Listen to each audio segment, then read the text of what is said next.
Благодарам, председателе. Почитувани колеги пратеници, почитувани македонска јавност. Моментално говориме за извештајот за работата на Судскиот совет на Република Македонија за 2019 година. Жал ми е најпрвин што толку се касни со односење на овој извештај, но тука говориме за една област каде што највеќе сме критикувани од сите релевантни меѓународни институции. Меѓународната заедница, која врши еден вид објективен преглед, нотира дека имаме сериозен проблем со функционирање на судството. Судството останува подложно на политичко влијание и со слаба доверба во јавноста. Тоа, впрочем, некој од колегите го спомна и Стейт департментот, го нотира и Стейт департментот. А сите ние добро знаеме дека една од главните причини за тоа е партизираниот судски совет и неговото партиско влијание. А сега да видиме и зошто тоа е така. Зоран Заев, заедно со СДСМ, го уништи судскиот систем во Република Македонија. Со оваа власт случаите застаруваат, обичниот граѓанин ќе биде казнуван, а замокниците ќе им се простува, односно нивните дела ќе застаруваат. Ќе цвета корупцијата, непотизмот и партизацијата во судството. Сведоци за тоа се граѓаните кои што секојдневно гледаат дека со државата управува мафија, а на мафијата и се потребни послушни судии кои ќе пресудуваат во нивна корист. Заев, кој е начело на мафијата веќе 6-7 години, цело време зборува за ветинг во судството и владење на правото. Мислам дека тоа се флоскули кои му ги смислиле скапите пиар агенции и го подучиле дека треба да ги кажува. Ни ветинг, ни владење на правото има во Република Македонија. Има траш-траш судство, има русковско обвинителство, има барање провизии, непостапување по предмети на судот и партизација на судството. Што се однесува до Судскиот совет и за нивната транспарентност во 2019 година. Само да ја отворите нивната веб страна и ќе забележите дека нема релевантна статистика за судството, нема анализи, нема одлуки по повторени постапки за одговорност на судија по пресуди од Европски суд за човекови права. Не се објавени биографиите на кандидати за избор на член на Судски совет, што директно говори, како што кажав, за нетранспарентноста на Судскиот совет. Со најновите законски измени кои што беа донесени за Законот за Судски совет, судија може да биде упатен во друг суд само еднаш во 5 години. Со упатувањето во периодот на 2019 година, Судскиот совет повторно упати исти судии кои веќе биле упатени да судат во друг суд, иако новиот закон е на важење.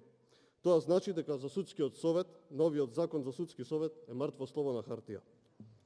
Понатака, дел од албанските портали и медиуми пред неколку месеци пишува за скандалот каде што председателот на Судски совет дозволи еден од кандидатите за председател на Врховниот суд да преполага тест за интегритет, затоа што најверојатно пред тоа го паднал. Дел од албанските портали исто така пишува дека двајца од тројца кандидати за председател на Врховниот суд се уште не направиле психолошки тест и тест за интегритет и затоа интервјуата со кандидатите се уште не се започнати.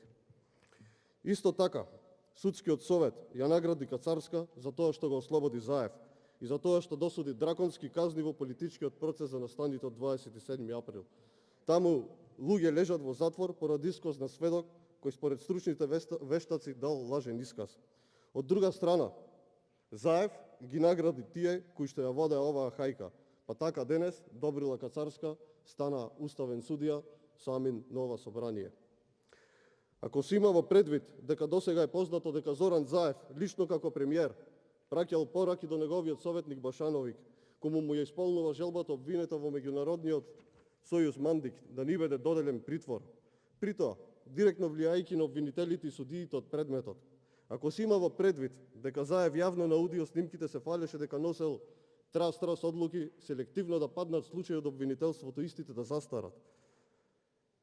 По тоа што му се случи на рекет, каде што е вмешан целиот државен врв и каде еден од главните обвинети потенцира дека парите завршиле кај Зоран Заев и Вице Заеви. Ако сето тоа се замисли, може само да се заклучи каква монструозност, конструкции и политички нарачки на судски пресуди врши премиерот. Зоран Заев е директно одговорен што после 4 години правдата останува недостижна за обичниот граѓанин. После 4 години тој се откажа од неговиот ветинг, затоа што истите Сваровски и Трастра суди му станаа негови најверни слуги. Би сакал да прашам тука, на кој начин се станува член на Судски совет? По се изгледа познавањето на правото не е главната причина за тоа.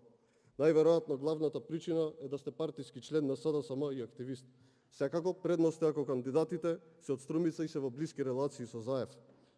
Со вакви кадри нема подобро судство.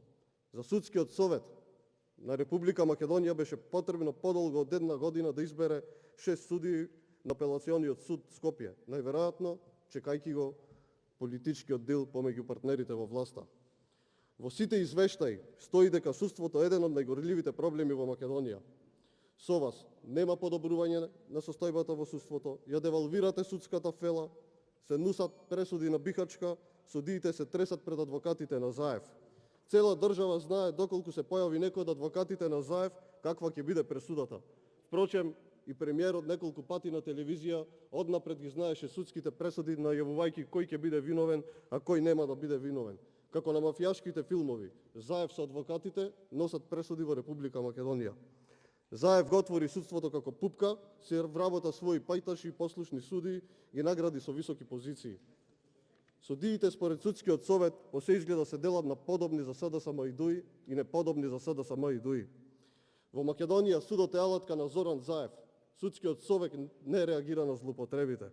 Се надевам дека во иднина судскиот совет ќе се охрабри, ако не сега, после падот на оваа криминална коалиција, СДСМ ДУИ и конечно во Македонија ќе има владење на правото и ќе има одговорност за целата ова хаварија што ни се случува во судскиот систем.